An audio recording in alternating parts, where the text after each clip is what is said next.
आज हम लोग 9th क्लास का चैप्टर 7 का प्रश्नावली 7.3 का अध्ययन करेंगे। इसमें क्वेश्चन नंबर 1 कह रहा है कि त्रिभुज ए बी सी और त्रिभुज डी बी सी एक ही आधार बी सी पर बने दो समद्विबाहु त्रिभुज इस प्रकार है कि ए और डी भुजा बी सी के एक ही ओर स्थित है। यहाँ लिखा है कि आकृति में देखिए, यहाँ यदि ए डी बढ़ाने पर बी सी को पी पर प्रतिच्छेद करे तो दर्शाइए। पहले तो यहाँ देखिए ए बी सी समद्विबाहु त्रिभुज है, यानी कि ए बी जो है वो ए सी के बराबर है। ये दोनों भुजा बराबर है। और साथ में दिया है कि त्रिभुज डी बी सी ये भी समद्विबाहु त्रिभुज है, यानी ये वाली भुजा भी ये बी से डी तक और डी से सी तक की भुजा भी बराबर है।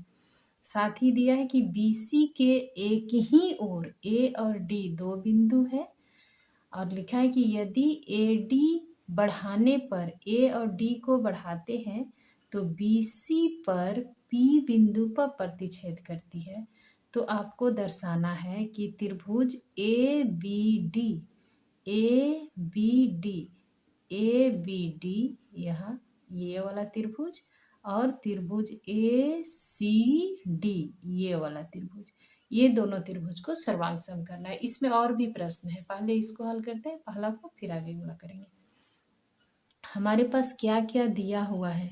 हमारे पास दिया है कि ए बी जो है वो ए सी के बराबर है, समद्विबाहु त्रिभुज है।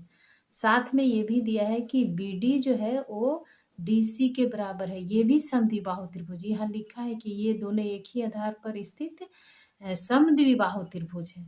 तो इसलिए ए बी बराबर ए सी, बी डी बराबर डी सी, ये दिया हुआ है। तो हम लोग इस त्रिभुज में आ जाएंगे, सिद्ध करेंगे। त्रिभुज ए बी डी और त्रिभुज ए सी डी में, इसमें देखिए हमारे पास दिया हुआ है ए बी बराबर ए सी, ये गिवन है।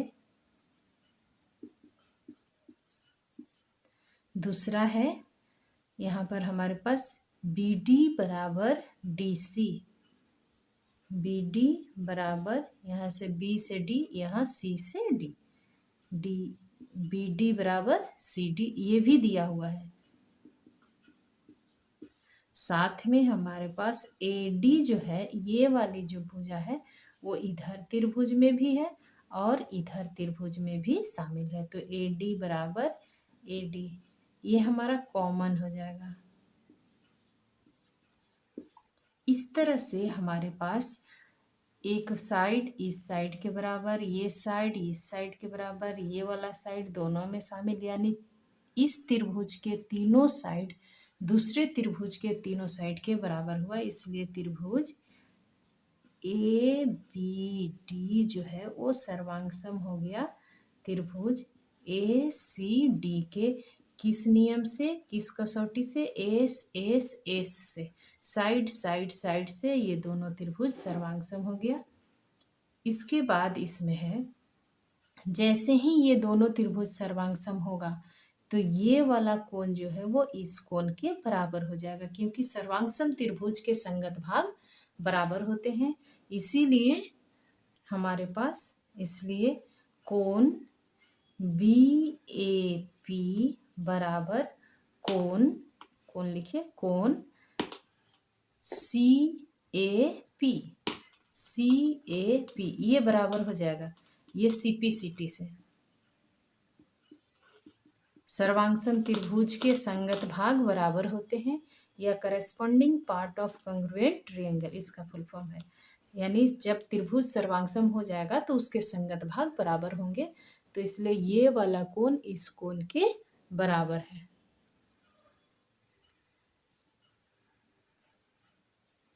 इसमें दूसरा नंबर प्रश्न है कि त्रिभुज ए बी पी और त्रिभुज ए सी पी को सर्वांग सम कीजिए। देखिए ए बी पी ये बड़ा वाला त्रिभुज और ए सी पी ये बड़ा वाला त्रिभुज, इधर से ए बी पी और इधर से ए सी पी, ये त्रिभुज को सर्वांग करना है।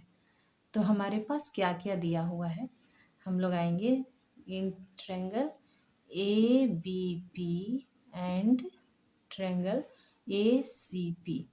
इसमें हम लोग को मिलेगा कि ए बी जो है वो ए सी के बराबर दिया हुआ है, ए बी बराबर ए सी, ये गिवन है। साथ में हमारे पास ये देखिए, ये वाला जो कोण है, इस कोण के बराबर हम लोगों ने अभी जस्ट इससे पहले वाला क्वेश्चन में प्रूव किया है, एंगल बी ए पी बराबर एंगल सी ए पी। अभी हम लोगों ने प्रूव किया है, सिद्ध किया इसको जस्ट 1 नंबर क्वेश्चन में। उसके बाद यहाँ देखिए ए पी जो है वो इधर वाला में भी है और इधर वाला त्रिभुज में ही है, इसीलिए ए पी बराबर ए पी, ये कॉमन है। इस तरह से हमारे पास एक ये भुजा इस भुजा के बराबर और ये बीच वाली भुजा दोनों में शामिल। अभी दोनों भुजा के बीच में ये वाला कोण, ये दोनों भुजा के बीच वाला ये वाला कोण, यानी दो भुजा के बीच का एक कोण बराबर है, इसलिए दोनों त्रिभुज सर्वांग होगा। किससे? त्रिभुज ए बी पी सर्वांग हो जाएगा त्रिभुज ए सी पी के क्या से?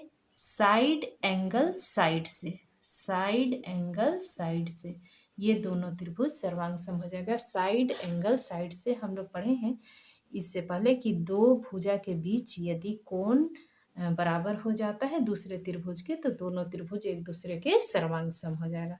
तो इस तरह से हमारा दूसरा क्वेश्चन भी प्रूफ हो गया। तीसरा में कह रहा है, क्वेश्चन नंबर 3 कह रहा है कि ए पी कोण ए और कोण डी दोनों को समद्विभाजित करता है। ये हम लोगों को पूछ रहा है कि दोनों को समद्विभाजित करता है, तो सबसे पहला काम कि हम लोग ए वाला को तो देख चुके सबसे पहला नंबर क्वेश्चन में, और दूसरा वाला में जब हम लोग इसको ये वाला त्रिभुज और ये वाला त्रिभुज को सर्वांगसम किए हैं, तो उसमें हम लोगों को क्या मिला, जब ए बी पी और ए सी पी जब दोनों सर्वांगसम हो गया है, हमारे पास पहले ही हम लोग वहाँ लिखना छूट गया कि त्रिभुज ए बी पी सर्वांगसम है त्रिभुज ए सी पी के। हम लोग इसको सर्वांगसम किए हैं ए एस से। तो जब त्रिभुज सर्वांगसम है, इसका मतलब है कि इसका संगत भाग बराबर होगा, यानी कि बीपी जो है वो सीपी के बराबर होगा, सीपी सीटी से। ये तो हम लोगों ने प्रूफ कर लिया है। अभी हम लोगों का ए वाला प्रूफ हो चुका है पहला नंबर में कि ये दोनों कोण बराबर है। अभी हम लोग को ये दोनों कोण बराबर करना है, ये वाला और ये वाला। तो हम लोगों को पहले डी बी पी और डी सी पी दोनों त्रिभुज को सर्वांगसम करना पड़ेगा, तभी कोण इक्वल होगा, क्योंकि त्रिभुज सर्वांगसम होगा तभी संगत भाग बराबर होंगे। तो इसलिए हम लोग चलेंगे त्रिभुज डी बी पी और त्रिभुज सी डी पी में। इसमें हम लोग को मिलेगा यहाँ पर बी डी जो है वो डी सी के बराबर है, डी बी बराबर डी सी, डी बी बराबर डी सी, ये दिया हुआ है क्योंकि डी बी सी यहाँ लिखा है एक समद्विबाहु त्रिभुज है, तो ये गिवन है। उसके बाद इसमें हमारे पास ये वाला भुजा बराबर ये वाला हम लोगों ने दूसरे नंबर प्रश्न में सिद्ध किया है। तो बीपी बराबर बी पी बराबर सी पी, ये हम लोगों ने प्रूव किया यहाँ। उसके बाद ये देखिए पी डी दोनों में शामिल है, डी पी बराबर डी पी, ये कॉमन है। इस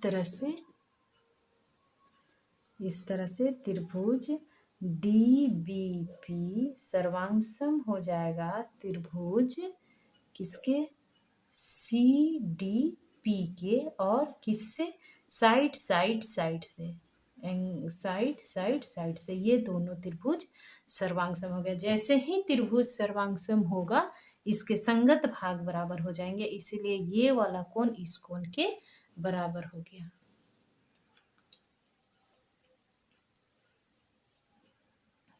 चूंकि हम लोगों का हो गया है त्रिभुज डी बी पी सर्वांगसम हो गया त्रिभुज किसके, सी, इधर से डी सी पी के, अभी जस्ट किए हम लोग एस एस एस से। तो जब त्रिभुज सर्वांगसम हो गया इसीलिए इसके संगत भाग बराबर होंगे। कोण बी डी पी बराबर कोण सी डी पी, ये सी पी सी टी से बराबर हो जाएगा। सर्वांगसम त्रिभुज के संगत भाग बराबर होते हैं, इसलिए ये दोनों सर्वांगसम हो गया। अब जब बराबर हो गया, बराबर हो गया, इसका मतलब कि ये जो ए पी है वो कोण ए को भी दो बराबर भाग में बांट रहा है, हम लोग शुरू में पहला वाला में किए, और इसमें हम लोग कर लिए तो ये वाला भी कोण बराबर हो रहा है, इसीलिए ए पी कोण ए और कोण डी दोनों को समद्विभाजित करता है, दोनों को समद्विभाजित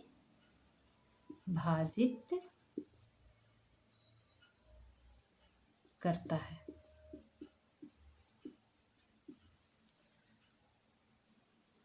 यहाँ लिखा है कि AP जो है, पहला का ये लास्ट क्वेश्चन है, AP जो है वो रेखाखंड BC का लंब समद्विभाजक है। लंब मतलब 90 डिग्री का कोण, सम मतलब बराबर, द्वि मतलब दो, भाजक मतलब बांटना, यानी इसको दो बराबर भाग में बांटता है। दो बराबर भाग में तो हम लोगों ने प्रूव किया कि BP जो है वो PC के बराबर है, लेकिन यहाँ लंब भी कह रहा है, यानी कोण P हमें 90 डिग्री प्रूफ करना है। तो इसमें हम लोग क्या किए हैं, जब ये छोटा त्रिभुज को भी सर्वांगसम किए और बड़ा त्रिभुज को भी सर्वांगसम किए हैं, तो उसमें हम लोग को क्या मिला कि ये कोण इस कोण के बराबर है, क्योंकि ये कोण और ये कोण संगत कोण हो गया। इसका जो भी संगत कोण होगा वो उसके बराबर होते हैं सर्वांगसम त्रिभुज में। तो इसलिए हम लोगों ने पीछे प्रूव किया है, तो ये भी x है और ये भी x हो जाएगा कि कोण, जस्ट इससे पहले वाला में भी किए, क्वेश्चन नंबर 3 में किए, इसीलिए क्वेश्चन नंबर हम लोग 2 में प्रूफ किए ना कि त्रिभुज ए बी पी सर्वांगसम है त्रिभुज ए सी पी के, ये हम लोग सर्वांगसम किए हैं, प्रूफ कर चुके हैं। इसमें ये वाला साइड, एक साइड, और इसके साथ ये वाला कॉमन दूसरा साइड, और ये वाला एंगल, तो एस ए एस से ये दोनों त्रिभुज सर्वांगसम हो गया था। तो इसीलिए हमारे पास ये कोण भी बराबर होगा, कोण ए पी बी बराबर कोण ए पी सी, इतना बराबर हम लोग x मानेंगे। ये सी पी सी टी से बराबर है, सी पी सी टी से। इस तरह से हम लोग यहाँ पर एक रैखिक युग्म बन रहा है, BC जो है वो एक रेखाखंड है, इसके ऊपर इधर कोण बना है, तो ये पूरा कोण 180 डिग्री का होगा, इसलिए लिखेंगे कोण ए पी बी प्लस कोण ए पी सी बराबर 180 डिग्री। ये रैखिक युग्म बन रहा है, यहाँ पर रैखिक युग्म, इसलिए यहाँ इसका मान भी हम लोग x माने क्योंकि दोनों बराबर है, इस कोण का भी मान x माने हैं। यदि हम ऐसा नहीं x लिखेंगे तो हम इसी को दो बार लिख सकते हैं, जैसे कोण ए पी बी हो गया, इसी को हम इसके बदले में भी हम इसको लिख देंगे कोण ए पी बी, ऐसे x लिखने से समझने में आसानी होता। तो ये दोनों का मान जुड़ जाएगा, तो 2 कोण ए पी बी बराबर 180 डिग्री। इसी तरह से और कोण ए पी बी बराबर 180/2 कट जाएगा तो हो गया 90 डिग्री, यानी कि कोण ए पी बी बराबर 90 डिग्री। ये लंब भी हो गया और समद्विभाजक भी हो गया। ये आपका प्रूफ हो गया, क्योंकि हम लोग पहले बराबर प्रूफ कर चुके हैं समद्विभाजक। अब ये 90 डिग्री हो गया, यानी कि ए डी जो ए पी जो है वो बी सी का लंब समद्विभाजक है। इस तरह से पहला प्रश्न बनाएंगे।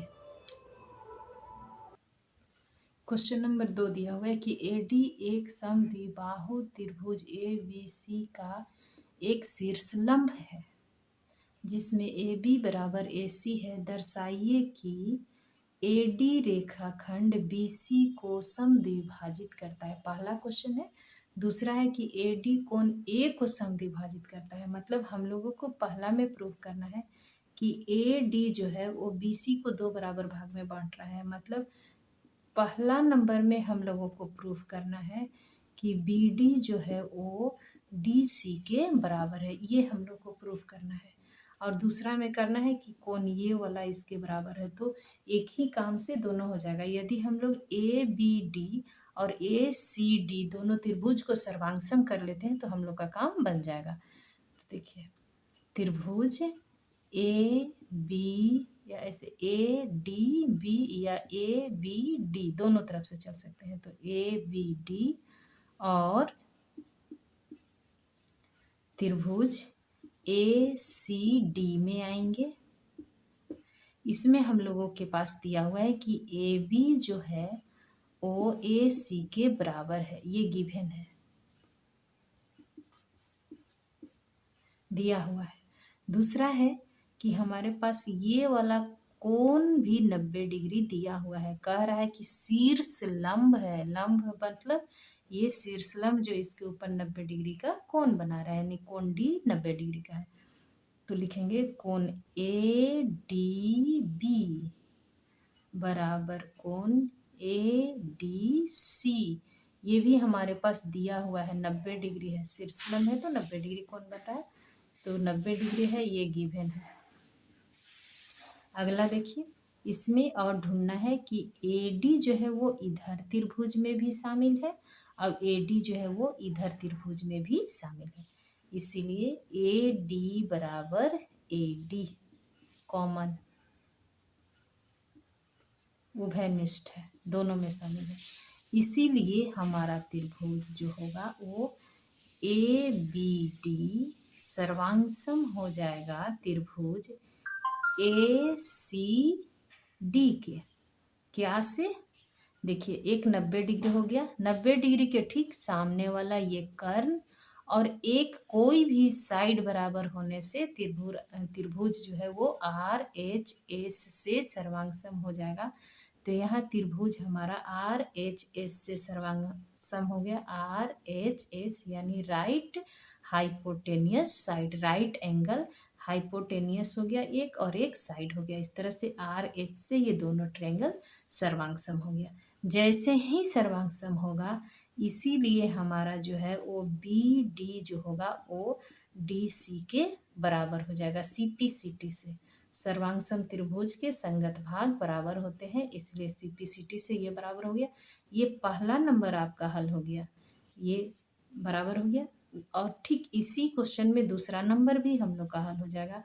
जब ये दोनों त्रिभुज सर्वांगसम हो गया तो ये भाग इसके बराबर हो गया, ये कोण भी इस कोण के बराबर हो जाएगा, यानी कोण बी ए डी बराबर कोण सी ए डी।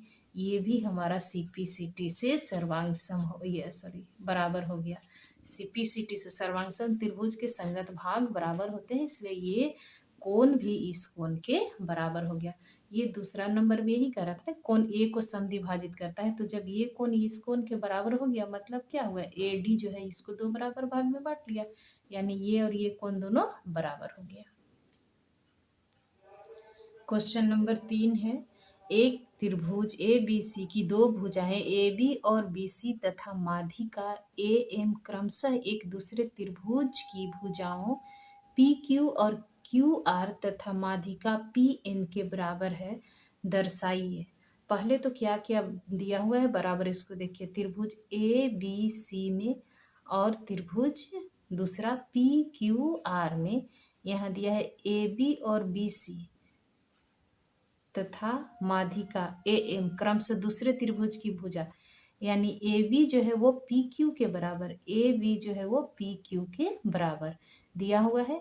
फिर दिया है कि बी सी, ये बी सी पूरा त्रिभुज की दूसरी भुजा क्यू आर के बराबर है, ये पूरा बी से सी तक क्यू से आर के बराबर है। साथ में पी एन जो है वो ए एम के बराबर है, इतना बराबर दिया हुआ है। तो हम लोगों को क्या क्या प्रूफ करना है, त्रिभुज ए बी एम ये छोटा वाला त्रिभुज और पी क्यू एन ये छोटा वाला त्रिभुज में, तो हमारे पास दिया हुआ है चूंकि बी सी जो है वो क्यू आर के बराबर है, यहाँ लिखा है ये भुजा क्यू आर जो है वो बी सी के बराबर है। साथ में यहाँ दिया है कि ए एम जो है वो बी सी की क्या है, माध्यिका है इस त्रिभुज की, यानी माध्यिका है, यानी एम जो है वो बी सी का मध्य बिंदु है, यानी बी सी का मध्य बिंदु है। यहाँ क्यू आर का एन जो है वो मध्य बिंदु है। तो जब ये माध्यिका है इसीलिए हम लोग यहाँ लिख सकते हैं बी सी को बी एम, ये बराबर है इसलिए बी एम और प्लस एम सी, तो एक ही हो जाएगा एम सी। यहाँ पर लिखेंगे इधर से q n plus n r, यहाँ तक तो कोई परेशानी नहीं है, इतना जोड़ इतना बराबर बी सी, यहाँ भी इतना जोड़ इतना बराबर बी सी।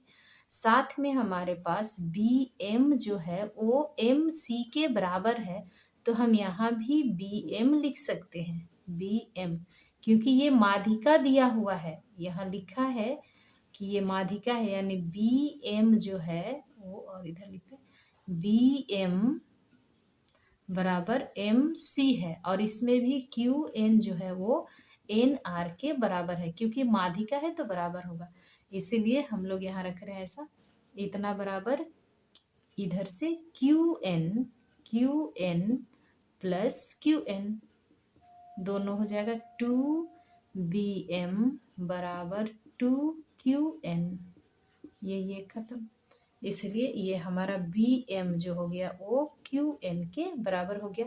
अब हम लोग यहाँ त्रिभुज में जाएंगे, त्रिभुज ए बी एम और त्रिभुज इधर से P Q N, A B M और पी क्यू एन, त्रिभुज पी क्यू एन में, तो इसमें हमारे पास दिया हुआ है क्या क्या, ए बी जो है वो पी क्यू के बराबर दिया हुआ है, गिवन है। दूसरा यहाँ पर ए एम जो है वो पी एन के बराबर दिया हुआ है, ये भी दिया है, गिवन है। ये जो है बी एम जो हो गया वो हमारा क्यू एन के बराबर हो गया, ये भी गिवन ही है, हम लोगों ने यहाँ ऐसे प्रूफ किया है, नहीं भी करते तो भी, क्योंकि बी सी जब क्यू आर के बराबर हो गया और इसका मध्य बिंदु है तो दोनों ये चारों बराबर हो जाएंगे, B M M C Q N और एन आर, ये चारों बराबर हो जाएगा, तो ये भी गिवन ही है, एक तरह से आपके पास दिया हुआ है। इस तरह से तीनों भुजा का मान बराबर हो गया, तो हमारा ये त्रिभुज और ये त्रिभुज सर्वांगसम हो जाएगा। यहाँ देखिए, इसमें त्रिभुज ए बी सी और त्रिभुज पी क्यू आर में जाएंगे, तो हमारा ए बी जो है वो पी क्यू के बराबर दिया हुआ है, गिवन है,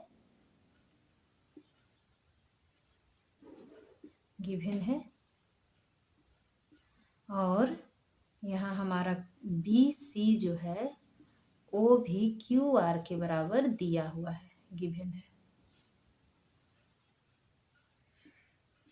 और कोण बी जो है कोण क्यू के बराबर है, कोण ए बी एम बराबर कोण पी क्यू एन, ये हम लोगों ने प्रूव किया है।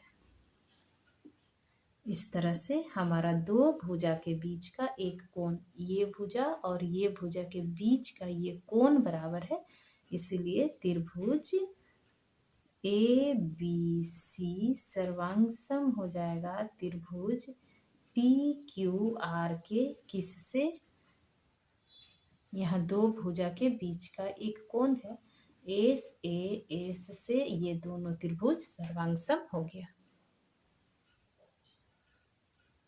क्वेश्चन नंबर 4 दिया है बीई और सी एफ त्रिभुज ए बी सी के दो बराबर शीर्षलंब है। यहाँ पर दिया हुआ है क्या क्या कि बीई जो है वो सी एफ के बराबर है, ये शीर्षलंब है और दोनों बराबर दिया हुआ है।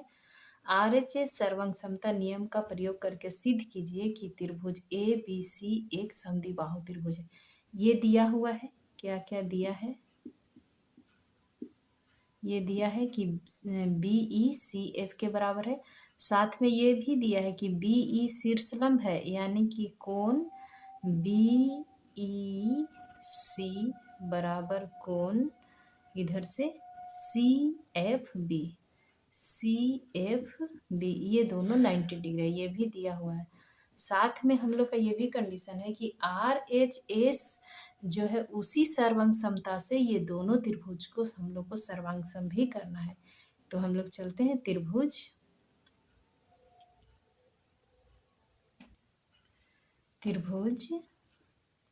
यहाँ से BCE में BCE और त्रिभुज इसमें जैसे BCE में चले वैसे ही CBCE, वैसे ही हम लोग चलेंगे यहाँ से CBF में।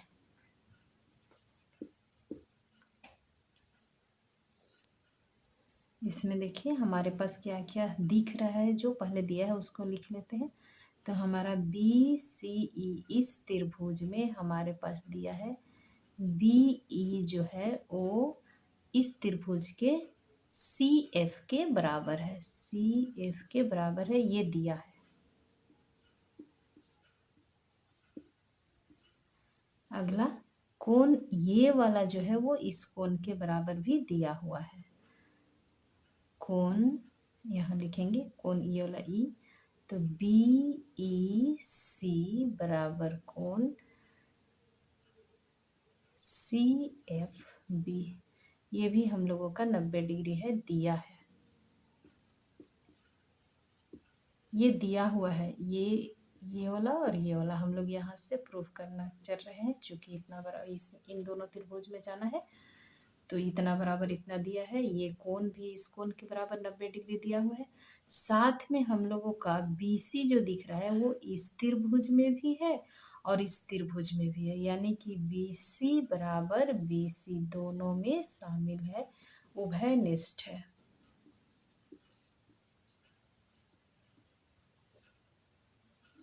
उभयनिष्ठ है। इस तरह से दो भुजा और एक कोण बराबर हो गया है, लेकिन हम लोग देखेंगे कि ये कोण 90 डिग्री है। अब इस कोण के ठीक सामने वाला ये भुजा जो है वो कर्ण बराबर है और एक भुजा भी बराबर है, यानी कि हमारा जो त्रिभुज है त्रिभुज BCE सर्वांगसम हो जाएगा त्रिभुज CBF के और क्या से RHS से।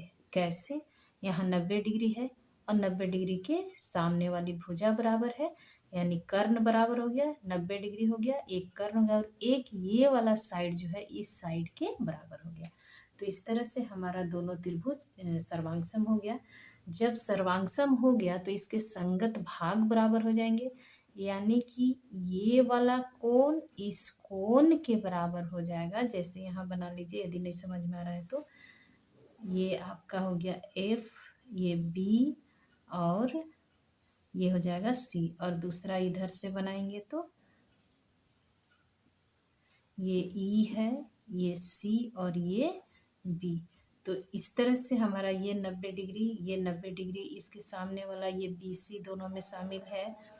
और साथ में हमारा ये वाला जो है ये CF और BE ये बराबर है।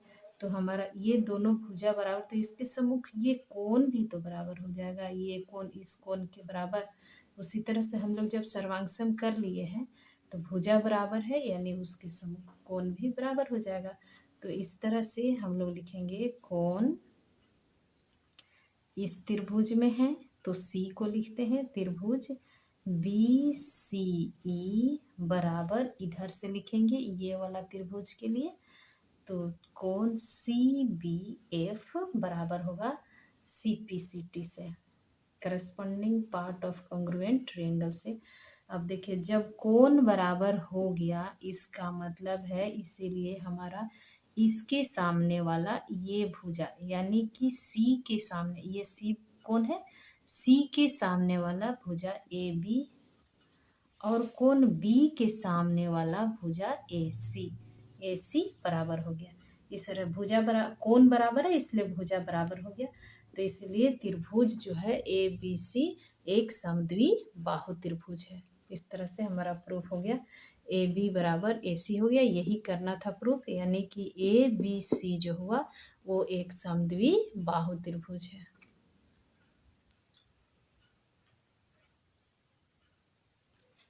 क्वेश्चन नंबर 5 है कि ABC एक समद्विबाहु त्रिभुज है जिसमें AB बराबर AC है और AP BC पर लंब खींचना है। यहाँ लंब दिखा हुआ है, खींचकर दर्शाइए कि कोण B कोण C के बराबर है। हम लोग ऐसे तो जानते हैं कि त्रिभुज यदि दो भुजा बराबर है तो उसके सामने वाला कोण भी बराबर होगा, लेकिन यहाँ कह रहा है कि यहाँ AP लंब BC पर खींच करके दर्शाइए। तो हम लोग ABP और ACP को सर्वांग कर लेंगे। तो इसलिए हम लोग चले त्रिभुज ABP और त्रिभुज ACP में, जिसमें देखिए हमारे पास दिया हुआ है कि AB जो है वो AC के बराबर है, ये दिया है। साथ में ये भी है हमारे पास कि कोण ये वाला क्या है, 90 डिग्री है, लंब है। यहाँ कह रहा है कि AP जो है वो BC पर लंब है। तो इसीलिए कोण APB बराबर कोण APC ये बराबर में 90 डिग्री है, दिया हुआ है, दिया है।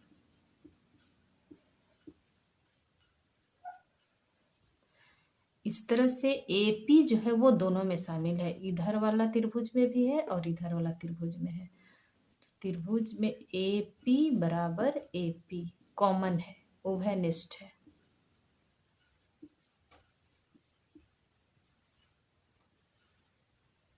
इस तरह से हमारा दो भुजा और एक कोण बराबर हुआ। जैसे दो भुजा और एक कोण, ये एक 90 डिग्री वाला कोण बराबर हो गया, इसके सामने वाला एक हाइपोटेनियस बराबर हो गया और एक साइड बराबर हुआ। इस तरह से हमारा त्रिभुज ABP सर्वांगसम हो गया त्रिभुज ACP के RHS से, क्योंकि राइट एंगल है, इसके सामने वाला हाइपोटेनियस बराबर है और एक साइड बराबर है, तो RHS से इस तरह से ये दोनों त्रिभुज सर्वांगसम हो गया। तो हमारा इसीलिए कोण B जो है वो कोण C के बराबर हो गया। कोण B बराबर कोण C, CPCT से ये दोनों कोण बराबर हो जाएंगे। इस तरह से आपका ये प्रश्न समाप्त हुआ। इस तरह से बनाना है, ये आपका